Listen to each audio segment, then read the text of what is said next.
जय शिवराय भावा. जर तू विचार करत असशील, की आता मला जावा करायचंय आणि मी जावा प्रोग्रामिंग शिकायला सुरुवात करणार आहे.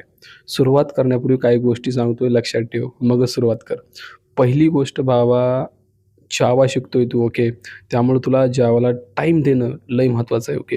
पोरं जावा तर सुरुवात करतात शिकायला, पण पोरं त्याची प्रॅक्टिस करत नाहीत. कॉन्सेप्ट व्यवस्थित अंडरस्टँड करून घेत नाहीत ओके. त्यांना वाटतं अरे होऊन जाईल, होऊन जाईल. पण लक्षात ठेवा जावा प्रोग्रामिंग लँग्वेज बाकीच्या प्रोग्रामिंग लँग्वेजमध्ये मी अवघड आहे असं म्हणणार नाही.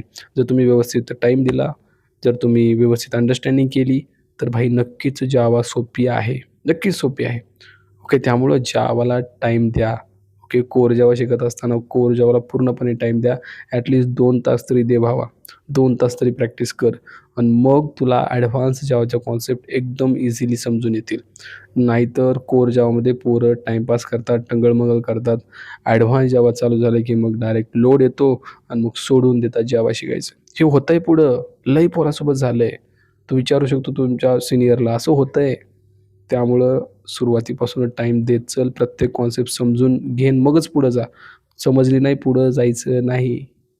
मला फॉलो कर YouTubeवरती. इथं मी आहे आदी आणि जावा 2.0 वरती. असंच नॉलेज भेटेल तुला. जय जिजाऊ, जय शिवराय.